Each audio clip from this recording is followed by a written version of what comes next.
Well, hey there, friends, and welcome back. Today on the Creative Shop Talk podcast, I have the great pleasure. I'm laughing because I'm so happy.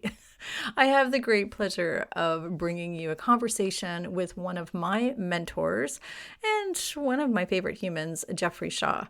Jeffrey is one of the biggest advocates that I know for self-employed business owners. He is the host of the Self-Employed Life podcast. He is the author of two books that I am continuously recommending. One is called Lingo, and the other is The Self-Employed Life. He has several coaching programs. He's an extremely passionate person about small business and the local economy.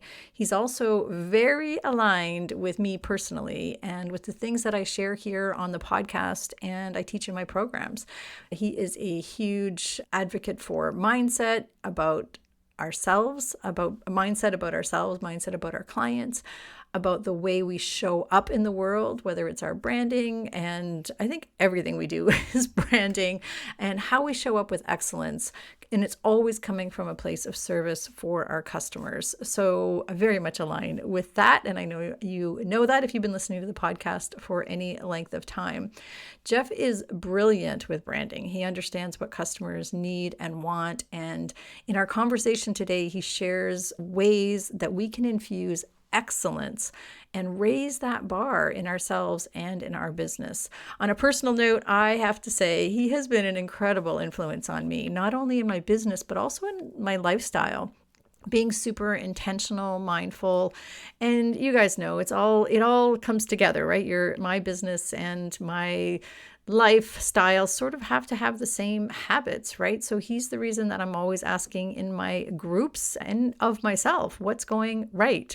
I even have a what's going right journal that he sent me, and I love that. He's been an incredible encourager, and if I'm being honest, he calls me out a lot on my BS too when I need to hear it. So he is an all-around amazing soul. We all need coaches who help us see what's possible, to help us think bigger and be an advocate and an encourager of what we're doing and how we're doing it and who we're doing it with. He's become a very trusted coach for me and an advisor. He's also become a very good friend. I'm so happy that he said yes when I asked him if he would join us here on the podcast. And he's also doing a guest training inside my mastermind group, which I'm also glad that he said yes to. And I am super excited about that. So we have so many takeaways in this conversation. A lot of it is around excellence and the things that we can do in our business. So I would love to hear your feedback and what you think of this episode. So let's dive in so you can hear what Jeffrey Shaw has to share about excellence in our retail world. So let's get to it. Running a retail business doesn't have to be so hard. Welcome to the Creative Shop Talk podcast, the go-to podcast for creative shop owners, studio owners, and independent retailers. I'm your host, Wendy Batten, retail business coach and mentor. Each week, I'll share simple, proven business strategies, inspiring stories from fellow retailers, and advice from industry experts. Together, we're going to work to find the success you want from your retail business with more profits in your till and a little more joy in your life.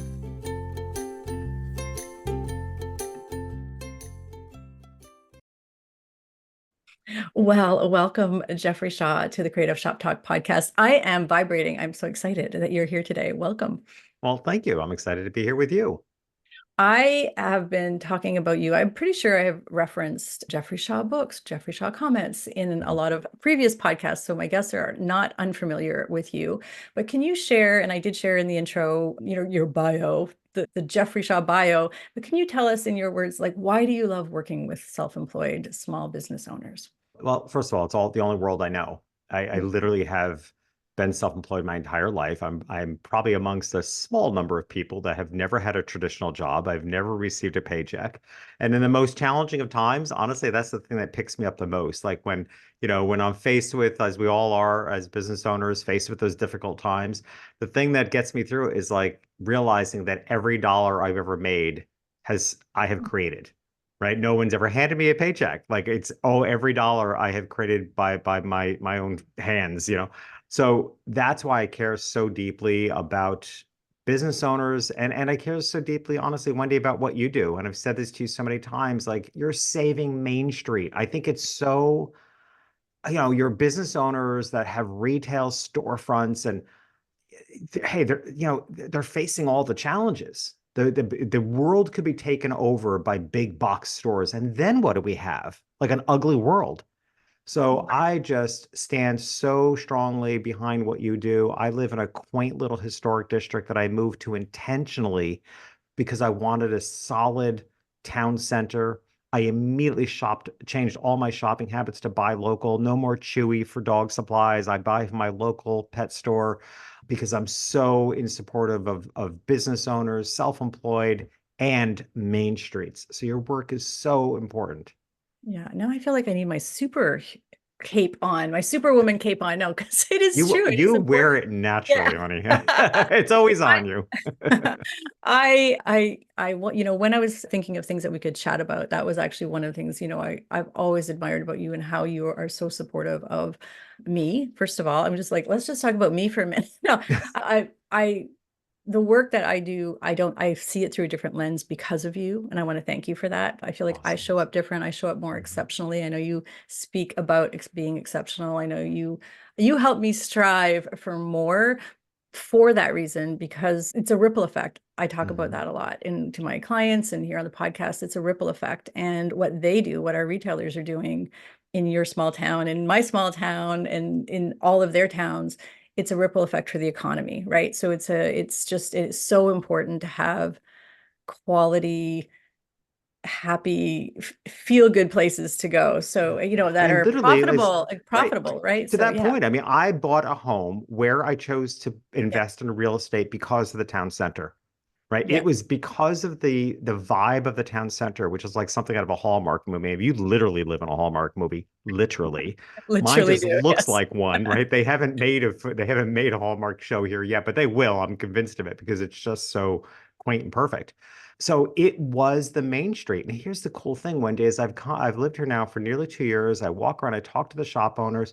Many of these shop owners have had their location for 40 years, like when the town kind of came into its own. 40 years of having a downtown, home accessories store or a bakery. 40 years weathering all the ups and downs of the world. That's the importance of, because it is a ripple effect. A strong town center invites people to invest in real estate. When people invest in real estate, the schools are better because the taxes are feeding the school. I mean, it's such a massive ripple effect that I think all comes down to giving people a pleasant place to live. My local coffee shop is my everything. They know what coffee I want. The barista always tries to beat the person checking me out to get my coffee done before I've actually paid for it. And I mean, you just Yeah. can't get these moments at any other chain coffee shop. You just can't. It's just not happening. Nope. Yeah. So that's funny that you say that, because when I owned my coffee shop, which seems like a billion years ago, that's what we used to do. I'd be like, "Oh, Jeff's in line. I gotta get that. I gotta get that coffee." Like Exactly. he's like, "Click, here you go." So it is Yeah. funny. Great. I think so. A couple of things around that. A lot of small business owners, and I don't know, in the definition, independent, small, whatever we're calling ourselves, like Hmm. running a retail business. I think a lot of what I see, this is from my experience, they don't believe they make a difference, or they don't realize they don't have that belief. And one of the things that you're so good at, and I really love about both of your books, but specifically in the self-employed life, is we talk a lot about habits and mindset. I say that because as one of your clients and coaching with you, habits and mindset are a big part of what you teach and what you speak about. And that's the first thing. Like it's the first it's the first module in your courses and the first conversation, because we really have to believe what we do matters and get into good habits. And it's not just about running a business, right? It's about Yeah. believing what we're doing matters. Yeah. Is that how you see it as well? You're tapping into really like, I don't know if it's my why or my purpose to be on the planet, but really what drives me significantly is really believing, as grandiose and as noble as it may sound, I really believe an interaction with a business can Mhm. change somebody's day. It can change somebody's life. So, because you could be having a horrible day and walk into a shopkeeper who just completely gives you a different day. I think the interaction between businesses and customers is completely underrated. I think it's so much more important whether we're shopping online or it's a company we're dealing. But look how many times we're having a wonderful day, and we have to deal with somebody in customer service in some big company, and your day is ruined Right. because it's such a horrible experience. I live for the opposite. I live for the power of business owners to give people, honestly, and this is something I'm sure we'll talk about, this whole notion I'm working with on being exceptional. And a lot of that is based on, imagine your challenge as a shop owner is to create a life transforming experience for your customer. Mhm. That's being exceptional because most businesses are not thinking that way. Most businesses are thinking about, let me give somebody good customer service. Maybe let me give them excellent customer service. Let me give them a good experience. What if we as business owners looked at our commitment as, can I give people a life transforming experience? Well, that's the difference between great and exceptional. Or as I like to say, great isn't good enough anymore. The only way you're going to stand out in business is to be exceptional. Imagine how high you have raised the bar Yeah. by saying to yourself in your mindset that I want to create a life transforming experience. When somebody walks into my shop, they're going to leave richer. They're going to leave fulfilled. They're going to leave happier. That sets a whole different bar that most businesses are not, and that's what can make you exceptional. Yeah. I think we should be all striving in this economy, in this, I don't know, maybe this economy, but in this era of of consumers can shop anywheres now. I mean, they Mm-hmm. can shop anywhere. Literally, there's nothing that you sell that I can't buy anywheres. Like it Yeah. doesn't matter. So how do we stand out is by being exceptional. And I think and the girl down the street's not doing that, or the shop down the street's No. not always thinking that way. And I do think there's been a really big shift in how people buy. I know there has been. I see how people buy. One of my clients, and I've been wanting to share this with you because I love this so much, and this is so Jeffrey Shaw. One of my clients said to me recently, Cindy from Poco Inspired, she said, if we're not the best thing that happened to that client, to our customer today, we didn't do our job well. And I was like, Beautiful. yes, isn't that beautiful? That's Like exactly it. if we're not It's the ex best thing that Yep. happened to our clients today, we didn't do our job. Wow. Like Yeah. so awesome. Yeah. We compete on hospitality. We compete on it's not we can't compete on inventory. We can't compete on and I say that, we can. I mean, it's all part of the Mhm. package, right? So it's hard. Like we have to compete on being exceptional, like more exceptional than everybody else. Yeah. I So think what people have forgotten, honestly, is that because the world has changed. Like you said, yes, there's nothing we absolutely. can't buy anywhere else. But Mhm. I think what people overlook, let's reframe that. What business owners overlook is how customers have changed. Mhm. So Absolutely. if you remember, and you and I, we've been around a while, shall we say? I mean, years ago, we were literally told as marketers of our businesses, we were told to market to the age of a 5-year-old. Yes. Now, looking back, if I want to be generous, I'll say, well, what they were trying, the point was to try to make it clear. Like you were speaking to a 5-year-old, you have to make something clear. But honestly, I think that's putting a pretty bow on it because most of marketing in the past has been a dumbing down of customers. They're stupid. You can pull the wool over their eyes. You can, think of them as 5-year-olds. You can be dishonest. In the past, running a business has been, like I said, it's been a pretty low bar to say the least. What has changed largely are customers. I am amazed at how sophisticated. I mean, just look at the world around you. A 5-year-old is incredibly sophisticated today, sophisticated in their taste, sophisticated in their opinion. I mean, I was a photographer for 40 years. I saw this change over 40 years, where suddenly in the later years, 5-year-old little girls were telling their mother what they wanted to wear, and you know what? The kids were usually right, right? Mhm. I mean, such strong opinions. I always joke, like, I don't think I even owned a comb until I was 16. Like, I didn't care what I looked like. 3-year-olds, 5-year-olds care what they look like. They're sophisticated buyers. So we have to keep in mind in business, and one of the reasons why we need to raise the bar is we are dealing with a clientele that is sophisticated, has taste, they're smart, they're highly perceptive, and this is one of the biggest changes. They're buyers today from a very early age, their antennas are up.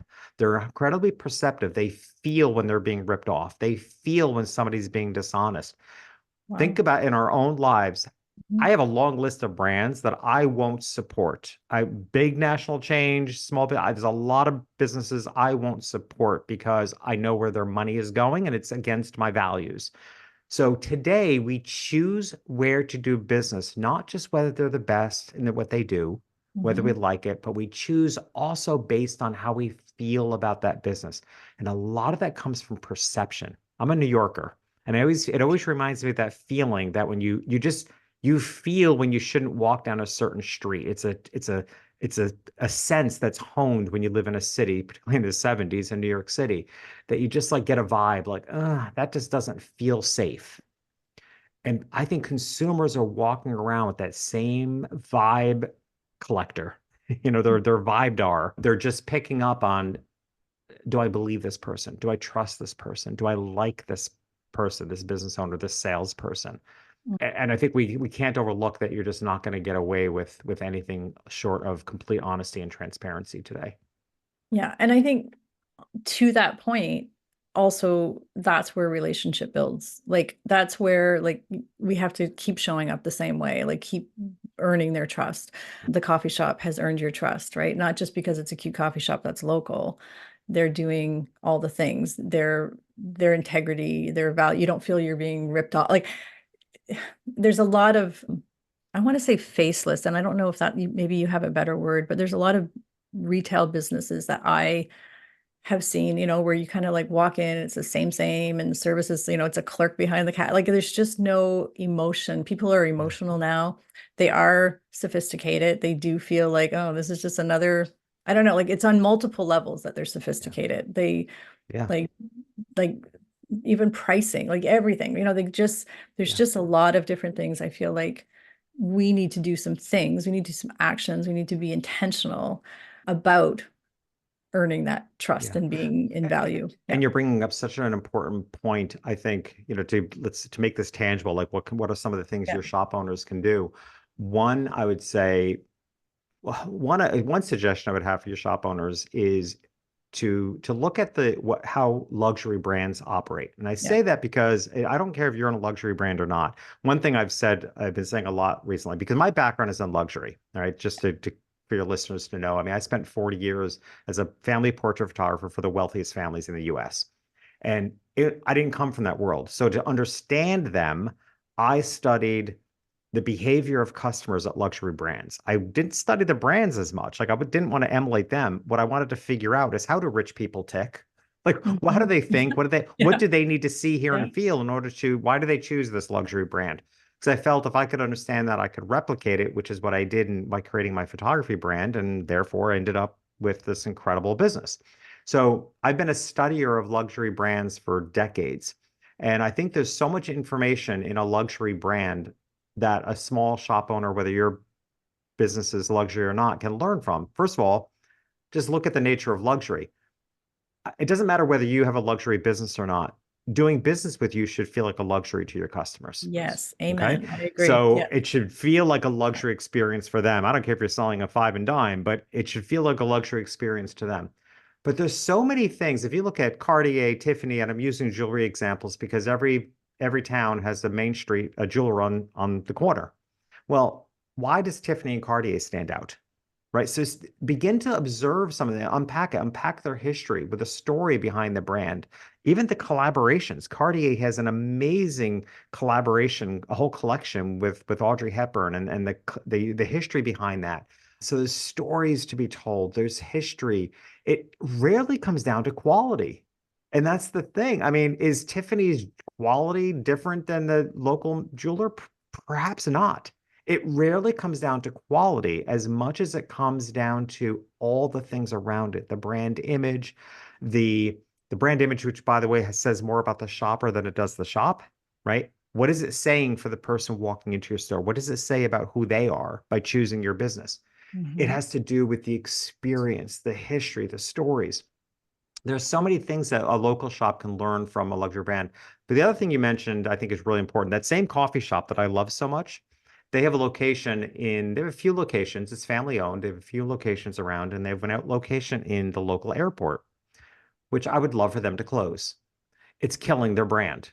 The Wow. airport staff is, it is what it is. It's an airport staff, and I don't think the company owners are putting enough effort into who's staffing that store. The experience is horrible compared to the few other locations they have in small towns.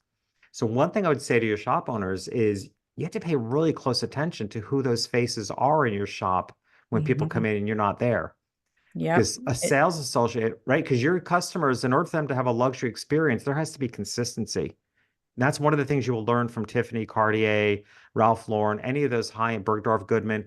They're inconsistent. It is systematized behavior. So when a customer walks in there, it is going to feel the same regardless of who the face is.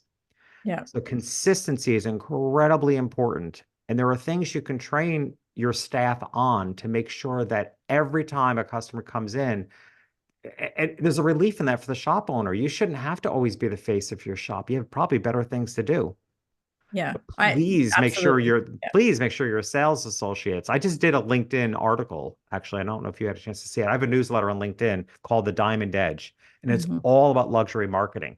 And I just did a newsletter on sales associates, which might be great for your listeners to take a look at. They can find me on LinkedIn and subscribe to the Diamond Edge. And can I tell you a quick story about Go ahead. Of a course. great, Yeah. so Yeah. that Yeah. was inspired by, I just returned from spending 3 weeks in Miami, which is where I used to live for 8 years.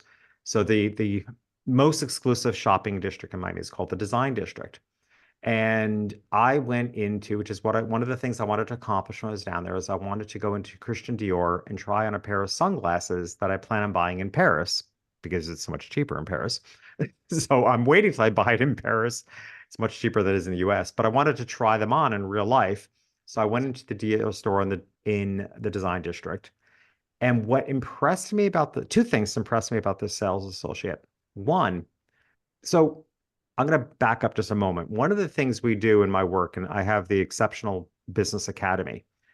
And one of the things we do in the Exceptional Business Academy is I'm constantly telling them the way things operate in the ordinary world and the way things operate in the exceptional world. So we can look at this is the way all the other businesses are operating. How can we operate at an exceptional level? And one of the common things in business is attention to detail. So a Hmm. lot of your shop owners may even be really good at attention to detail, the beautiful packaging, the way the shop is on display, etc. While I appreciate that, if you want to take attention to detail to an exceptional level, there's another attention to detail component, and that is noticing your customer. What Mm-hmm. this salesperson in the Dior store did, I walked in, asked her where the sunglasses were. I tried on a pair of sunglasses that I was interested in buying because of on the side of the glasses, the arm of the glasses is a Christian Dior logo, which is in the shape of a diamond, which is important to me because it is the icon of my business for 40 years. A diamond is in my logo. What he noticed, talk about attention to detail, is I was wearing a Dior necklace of the same logo.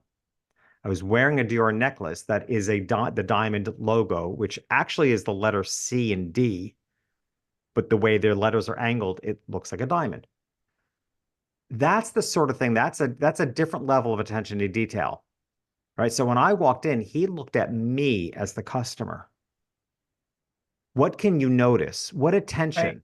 What detail can you pay attention to in your customers that you can acknowledge? That you can, maybe it's something that they're wearing that like he did.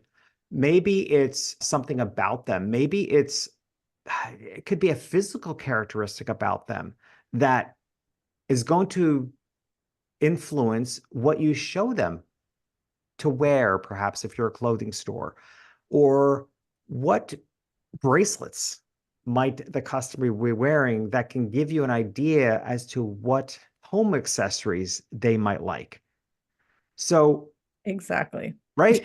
Exactly. It's exactly attention, and also conversations, like the things Yeah, that they're saying, like, I'm in here to buy a baby gift for my daughter. Okay, well, we're not just showing them that. And you can tell if she's in a hurry or not in a hurry. Again, looking at what I'm wearing, looks like, yeah, whatever, making suggestions. That is attention to detail. That is, we call, like in my world, I call them unscalable conversations too, like conversations with love people that. that we can't systematize that, but we definitely can train to be paying attention to That's how you visual. systematize it. Yeah, well, it is. Yeah, that is Yeah, systematized. Yeah, that is. yeah, Yeah, it's so people are like, we can't work on a formula. Well, it's not a formula. It is a training of, it is a system. We are going to look at everybody. That's what your competitors are not doing. That is nope, how we become exceptional. That is how the little things we do in our everyday shop, in your yarn shop, in your equestrian shop, 100%. in your record store. Like, these things can happen in any, and I do hear you talk about being exceptional a lot and striving for excellence in, I think, in everything we do, even in our habits. I feel like, how can we bring that to our customers? Feel that energy. I Yeah, truly believe that they believe that you're really trying and you're serving from a place of excellence. And trust is a really big part of that in my opinion. So I trust that when I go to Tiffany's, I'm going to be served well, or like whatever it is. I yeah. will admit, I have never been in Tiffany's. There is not one here in Lunenburg. So we have never been. But, if you're going into Tiffany's, you trust that you're going to get the little blue box, and you're going to, Yeah, it's the whole, there has to be trust around your brand and a consistency to what you said earlier about staffing and service and pricing. yeah, I don't question when I price. There's a local store here. I go, I'm going to best service. I feel good when I'm in there. I feel special in there. I stand a little taller when I'm served in there yeah. because I'm seen and I'm appreciated. I actually don't care what the price is at that point. Exactly. I Yeah, am not shopping around. I don't care. I don't get that on Amazon. yeah, I don't get that, yeah. and I think we need to embody that and embrace that in this era right now of Do you this want to new know sophisticated customer. yeah, amongst luxury brands, do you want to know one of the things that breaks trust the most? And I say this because I have heard from luxury brands and I'm in conversation with a couple of them to possibly come in and do some training for their sales associates Mhm. because you wouldn't imagine it at your most luxury brands. The thing that their biggest challenge is sales associates making huge assumptions about the customers, Okay, well, let's whether talk they about yeah, that. Yeah. whether Yes. whether they can afford it, whether they should be able to afford more, whether I mean just loads of assumptions, and which you just rule number one you cannot do.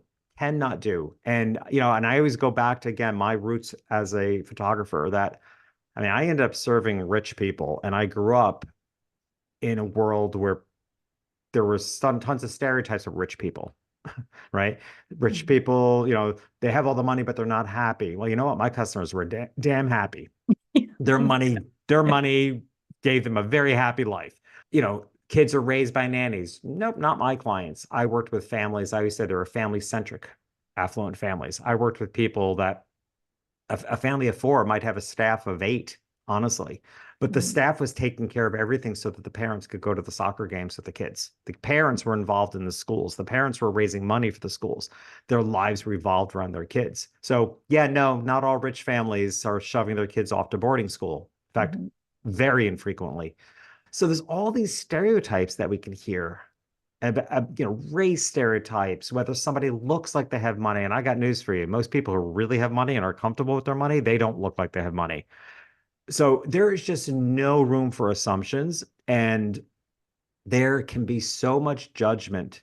And as a New Yorker, again, so many people have forgotten about this, but growing up in New York City, high-end stores, particularly jewelers, used to have a buzzer outside the door that you would ring the buzzer.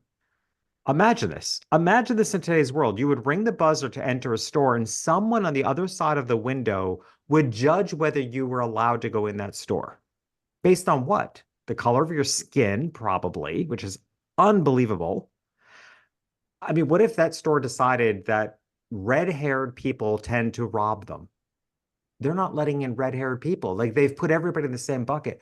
An incredible amount of judgment and assumptions that there is just no room for today. We need to be inclusive. You cannot assume any, even just down to sentiment. I had a photography client of mine who shared a story with me that they went to a top luxury brand in New York City to buy a piece of jewelry for a very particular reason. I'll tell you in a moment, and left that brand so upset because they felt the salesperson just, again, kind of just gave off a vibe, like was just feeling like either she wasn't spending enough money or that, it just he wasn't getting the significance of it because he was making assumptions and he also wasn't asking the right questions. Mhm.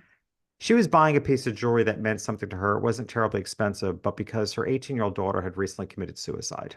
Wow. And she wanted to buy this jewelry to commemorate her daughter. No, it wasn't an expensive piece of jewelry. But that salesperson made her feel like this was just not a big deal purchase for him that day. Like a cheap little piece of, yeah, yeah. Yeah. But Mhm. for her, it was buying something that meant something to her, probably that her 18-year-old daughter could have afforded. And she wanted to have that now. And I actually think it was something her daughter was working towards and didn't get a chance to buy. I mean, you just don't know what's going on in someone's life. And I just feel like we need to approach, and this is where, again, salespeople need to be trained to just understand we don't know people's story when they're coming in. Everyone should be treated at an exceptional level. I totally agree. And one of the things, and I know that you and I align on this as well too, is we also can't, like, we can't shop from our customers' pockets. Like, Yeah. we're not our customers. We're Yeah. not, like, again, back to the assumption, we shouldn't, I always often say, we shouldn't decide what's yes or a no for our clients, Yeah. right? We Like, can't assume what's a or lot of like, money for them because yeah, what's like a the lot word of money for us. affordable, like what does that mean? Like those 100%. types of assumptions. Hmm. So, and actually that is one of the things I just want to mention in your book Lingo, that so Lingo and the Self-Employed Life both are not, I want to say required reading. That makes it sound like I'm like whatever. They're recommended reading for I'm okay with them being my required. mastermind group, and in my retailers inner circle. I recommend them regularly, especially, I want to say especially Lingo. Both of them are excellent for different reasons, but Lingo really gets you into this mindset Mhm. of, It especially does. of the clientele, because we are not always our clientele. We are Rarely generally are we not, actually. rarely are we. I was just going to say, but I Hmm. think as a retailer, as a small shop, we start, with this passion and this hobby and this love to share with people. That's generally who, of some kind of love to share. I mean, I don't work with a lot of widget sellers. We're like selling something we love, Hmm. generally a hobby or a passion that we've turned into a beautiful, pet stores and all, all the things. Hmm. But we have to serve a variety of customers. And I think we get stuck in the limited mindset of that's too expensive. I actually heard that Hmm. yesterday. I was in a shop yesterday and I heard the owner say to a client, I was buzzing around. I heard the owner say, I know this is really expensive, but, and I was Yeah. like, no, Yeah. like, we can't make that Exactly. judgment. And No. and this kind of is going back to, serving at your highest level, serving all of your, like, being exceptional, being great. Part of that is learning how to really understand your customers' needs, which is what you share and share beautifully in Lingo. I think Lingo, there's so many parts of Lingo we could pull out. We could have a whole podcast on that. But around pricing, around Mhm. affordability, around assumption making, around understanding the lingo of our clients and who we want to serve. And it's not like we're not buying, and especially for our sales clerks, like, they're not shopping out of their own pockets. I'm always saying that, like, stop shopping or stop selling that way. They're not, Yeah. they're making assumptions. And again, that kind of even goes to how retailers price things, right? They're not Yeah. pricing for value. They're pricing, because of a Yeah, formula. And I'm like, I ugh. love that you're bringing up the assumption on pricing. I mean, it's so important because again, regardless of what your business is, you're likely to be in a service business, right? And this is one of the big distinctions Mhm, that I think we need to really understand. Again, the whole idea of being exceptional. mhm. The whole process is what I call upgrades, right? So looking at the way the ordinary world works and what it means to be exceptional. The basis of that is you have to understand the ordinary world is by and large transactional. Okay. So what Right. most of us experience in the world are transactions. our utility companies or, Amazon. We live in a transactional world. Your audience, they're relationship-based businesses. Mhm. Okay. Even if you're selling a product or you're selling a service, like your business is contingent on relationships, which is why the Pareto principle is a joke. Okay. The Pareto principle, the 80-20 rule, which says 80% of your income comes from 20% of your customers. That's great in the transactional world or a government, right? There's some truth to that. But there isn't a small business on the planet that can operate their business under that formula, because if 80% of your income is coming from 20% of the customers, that means you're wasting your time on 8 out of 10 people and you're not putting enough effort into every customer coming in. We can't operate that way because it takes too much effort, too much money to get a single customer. We can't have only 8 out of 10. We can't have only 2 out of 10 pay off. We need them Mhm. all to pay off. So we have to think differently. We can't think transactional. We have to think relationship based. And everything we do has to be in the interest of furthering that relationship with that customer or making it such a transformational experience that that customer goes and tells everybody else, even if it's a one-time purchase for them. Because I'll give you another story. I've told this story so many times to people that this is how this works. So one of my favorite designer brands, I'm actually wearing the t-shirt, the shirt today. One of my favorite clothing brands is Alexander Matusi. The brand name is AMI, AMI, which also means friend in France. AMI is also his initials, Alexander Matusi, AMI, different letters. So favorite brand, and the reason it's my favorite brand is because the logo is a heart, and it appears in the shirt I'm wearing. If you're not seeing this in videos, has hearts all over it. A lot of people don't even realize it's hearts at first. It just looks like a pattern.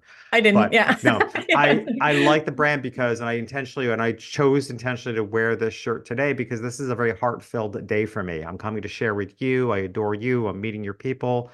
I have my own training this afternoon with the Exceptional Business Academy. I want to let them know I want to throw hearts at the people I love. So I'm wearing this shirt because of this day.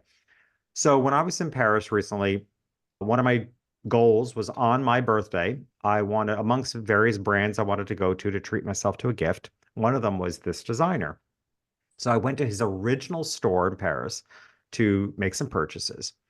When I was checking out, I provided my passport for the VAT tax refund. The salesperson, talk about attention to detail. The salesperson happened to notice my birthday on my passport and said, "Oh my gosh, it's your birthday." I said, Wow. "Yeah, it is." I never mentioned it. He noticed it. And he said, "Oh, hang on a second. We have something for situations like this." He goes in the back room and comes out with a note card from the designer, hand signed from the designer, with a little note inside with the actual his signature, which apparently he has a certain number of them in the back for special occasions, like it's my birthday. So this is like my birthday card. Okay. I have told that story to so many people. Like, that's attention to detail. So what I've done, here I am sharing on your podcast to Lord knows how many listeners. This is how I had a transformational experience in that store on my birthday, and I have now told countless people this story. It's not a one-time purchase for me. Yes, I will be back, and I have been back to that brand. But even if it was a one-time purchase, look how many people I've shared that exceptional story to. Hmm. Yeah. And that's what it means to be exceptional, paying attention to detail. Like the fact that he had hand signed cards ready in the back for his sales associates to know, hey, if something special transpires, such as you find out it's somebody's birthday, and Hmm. he noticed it on my passport. And I'd Yeah. like to think he was absolutely shocked at how old I was. Yeah. Of course he was. Yeah, of course he was. It's I, like, you I know, thought you were 30. No. one of the frameworks that I teach is it's very similar to the way you teach about your hug marketing. You talk about like Mhm. bringing people closer, closer, closer. And for us in the retail world, it's the same, very similar. And I teach a framework that sort of the last piece is the wow and delight. Mm. And we wow and delight not just at the end. Like, we wow and like we want to try to wow and delight, weave that in through and Yeah. I'm actually tempted now to call it wow, delight, and be exceptional. Like I really am, because I feel like Yeah. that being exceptional is about how we make them feel. Just And call it be exceptional. Wow and delight is yeah, overused, right? So take it to true, the next right? Yeah. level. Just like Yeah, be let's just like be exceptional. exceptional. And That's my goal. it's to bring them back. But I regularly say, people say like, well, what does that mean? In a nutshell, what does that mean? And I said, I want them to smile and feel deeply when Mhm. they're served by me in some part of this transaction we've had together. And it's funny because one of our sort of not strategies, one of the tactics we talk about or things you could do in your shop, because everybody has different types of businesses with my higher level clients, is have some handwritten notes. I'm really excited that you shared that. I've not heard Uh, this story before. And I'm like, yes, we share that, like have some handwritten notes for your very favorite clients and yeah, just on the outside of the envelope, right? And then give it to them when the next time they're in the shop. Like, how amazing would it be to feel seen around yeah. that? And I think there's lots of ways to do that and weave that So different many. thing. And it is about, and if it's not, they're going to tell people, but even a simple, if you can make people feel enough that they'll even take a selfie of themselves, like in their new parcel or their, I and framed they're it. sharing. Yeah. I That, framed it. Like to well, I me, would frame it too. Yeah. I've got the signature of my favorite designer. Like, why wouldn't I Yeah. frame that? It's like, I've got a signature from Barbara Streisand in her book. I'm like, you don't think I'm going to frame that, right? I mean, these are things, Right. these are mementos. But I'll give you another story. And here's the thing you're saying about, we were talking a moment ago about systematizing. I've been saying for years that as tech, and this is so important in our age of AI and all the things, the technology that's coming, it's like, there always has been and there will always be new technology. And at every inflection point as business owners, we have a choice to whether to leverage that technology to make our businesses more or less personal. It's up to us. There's a lot of ways that you can use technology to be this personal. Yeah. I'll give you an example. I had one of my favorite hotels. I know, I think you're quite familiar with. For many, many years, I used to spend a lot of time at the Chateau Frontenac up in Quebec City. Mhm. I've And we would stayed go there. there a few times Mhm. every year, my family and I, when my kids were younger, and went one time. And me being the nut I am, I always traveled at that time. We had just bought our big family home in Connecticut and we were, decorating it. So I carried with me a notebook that had the dimensions of every wall in the house and color samples so that when I shopped, I had all the materials I needed to make a decision as to whether it was going to fit or go with the house. Right. One time when I was checking out of Chateau Frontenac, I accidentally left that notebook on the counter and I walked away and I'm in the car. And as we were crossing through customs, I realized that we had left this behind, called the hotel, asked if they could, was there. No one could find it. And I knew I'd left it on the counter. And I'm saying somebody would have picked this up. And, to be honest with you, front desk security didn't do a great job at unearthing this. They eventually found it. It didn't rock my world. They eventually found it. I was a little put off by the fact that it was as challenging for them to find it as it was because I knew exactly where I left it. Mhm. So the next time we went up to Chateau Frontenac, months later, check in as normal. Within minutes, the manager of the hotel comes from the back room and says, Mr. Shaw, we're so glad you're back. We apologize again for the instance you faced last time, that it was more challenging for us to return your notebook. She knew exactly what was missing. I had never met this woman, didn't even know who managed the hotel. And I mean, so clearly it was in their system that, hey, when this guy checks into the hotel, call the manager quick. We kind of flubbed up. Right. I mean, so I got a personal welcome back from the manager. And then by the time we got up to the room, there was homemade banana bread waiting for us with the recipe that is the private banana bread recipe for Chateau Frontenac, which to this day I still use and make banana bread. And it is exceptional banana bread. I mean, that was systematized every step of the way, but so beautifully done. It was so moving. Here I am telling everybody about this exceptional experience of Chateau Frontenac. This is why being exceptional pays off. I mean, it was Absolutely. so well handled. And again, clearly leveraged with technology. Why can't we all do that? We can. I mean, one of the things in my photography business, one of the policies we had that everybody on my team knew is that when someone canceled an appointment, to ask why, just, oh, no problem, but may I ask, what's causing the interruption in your day? And it was always like a dentist appointment came up, like my daughter soccer team made it to the next level, et cetera, et cetera.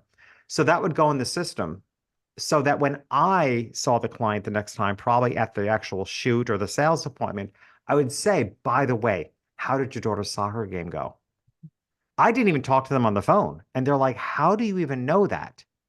Like, because I want them to know we know their lives.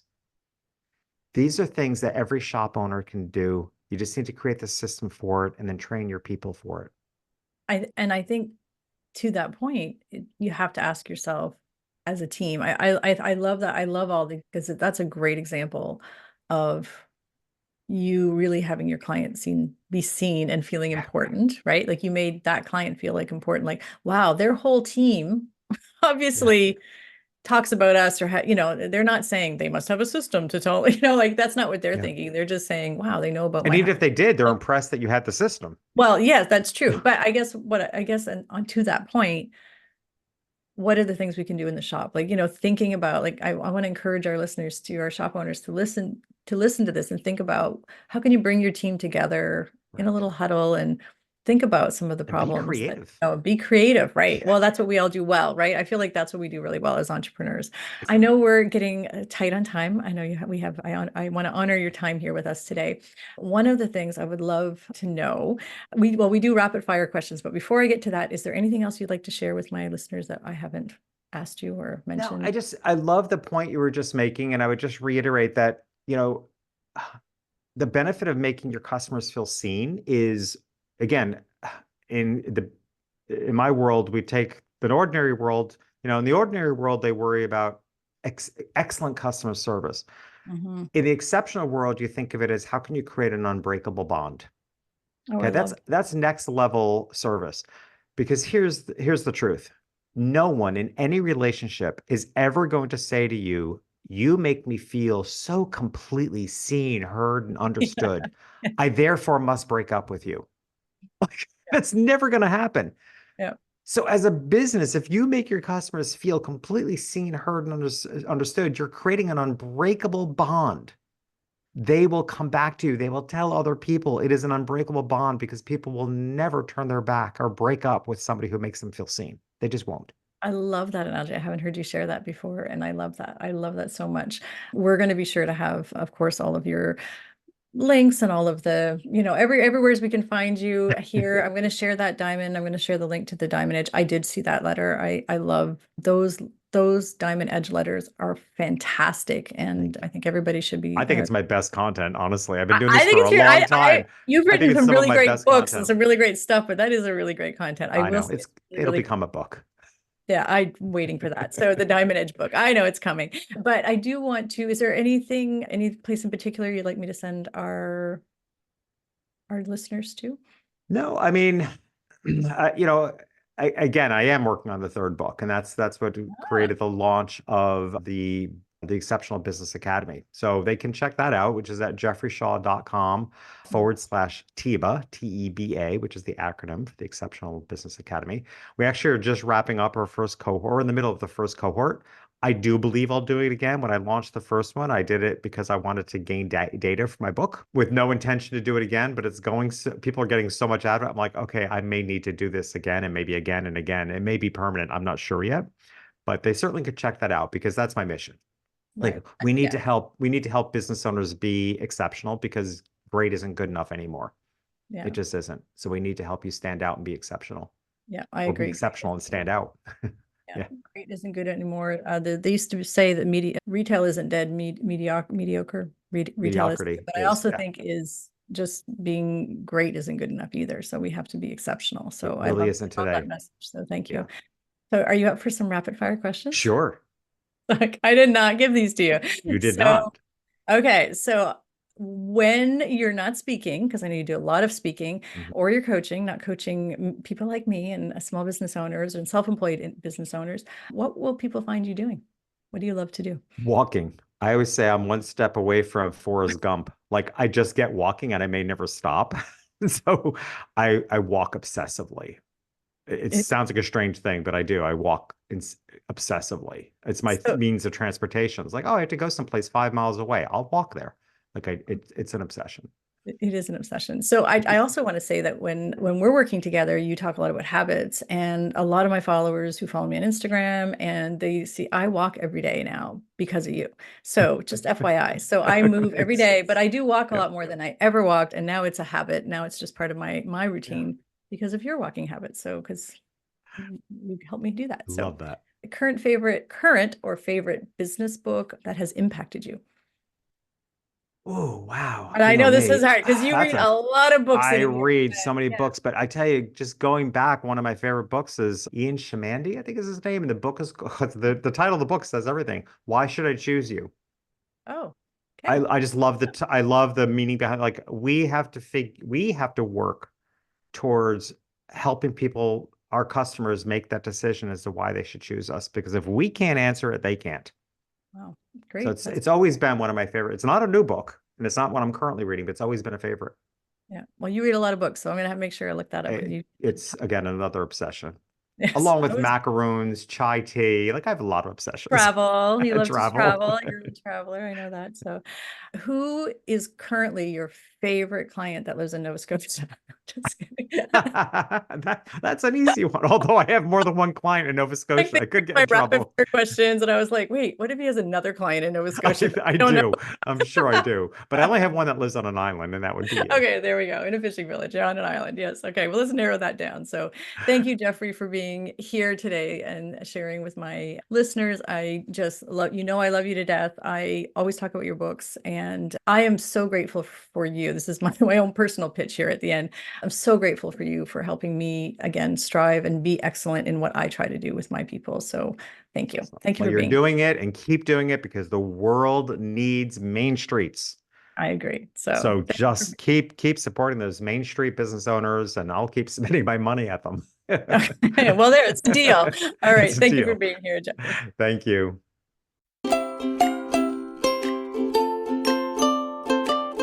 Well, that's it for this week's episode of the Creative Shop Talk podcast. I'm so glad that you were here to join us this week, and I hope you found value in what we're sharing here.